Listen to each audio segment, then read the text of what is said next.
the desire to play with the King Kong mythology and honor what came before it, but then also do something completely new and fresh and give people a reason to go and see this and why they should see it was such a tricky thing to deal with. And you're playing with film history, you're playing with an icon, so you have an enormous amount of pressure, and then you're really trying to take new risks because we're trying to show audiences new things. And you know, taking risks like that can be really scary. And I think one of the things that people are going to most be surprised and kind of take away from this film are how fresh a lot of the I just think there's going to be a lot of things that they just don't expect in this movie. I love playing this character because I think if he has any qualities as a hero, they come out of good choices. That his relationship with Kong and with nature is that he wants to leave Kong alone and leave the island. And he understands that man's impact on the island is not a positive one. Well, she's a photojournalist. She calls herself an anti-war photographer, and she has been on the ground during the Vietnam War taking photos before she decides to be part of this expedition to Skull Island. For a film of this size, I think it's really wonderful to be able to play a very complex female character that is also part of the action. He's kind of trying to figure out his life at that point when this opportunity comes up for one last mission to kind of take these scientists to this island. Should be a babysitting job.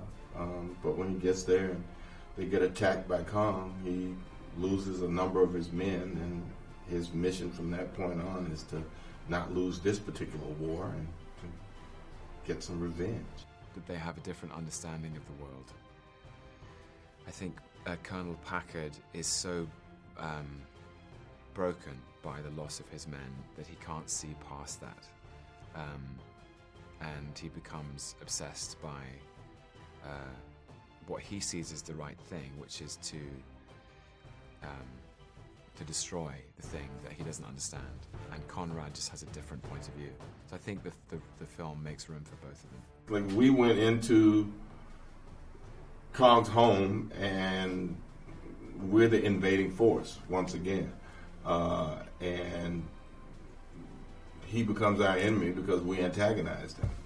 So we're the aggressors there. And you know, sometimes you end up in wars or fights that aren't of your own choosing. Mm-hmm. And I think through humor, people find truth. And I think that there's something very, very truthful in that character where, John C. Reilly and his character, like, in a weird way, are like the human beating heart of the film, and they present a very real pathos. And I think people are going to walk out of the movie and be absolutely blown away by him and what that role is.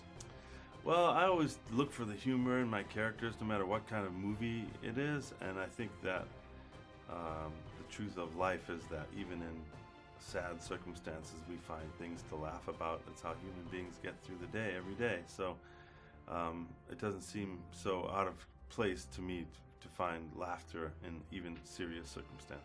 Mm-hmm. I actually think that the other creatures help make Kong more special in a weird way, because you understand that he's like the parent of the island. He's the janitor. He's the one cleaning up everyone's mess. And I think the other creatures really help you understand the ecosystem and the day-to-day struggle, the day in the life of what it is to be Kong. And so, you get all these amazing sort of like creature feature moments and sort of genre weirdness, but then I think it actually helps make Kong special.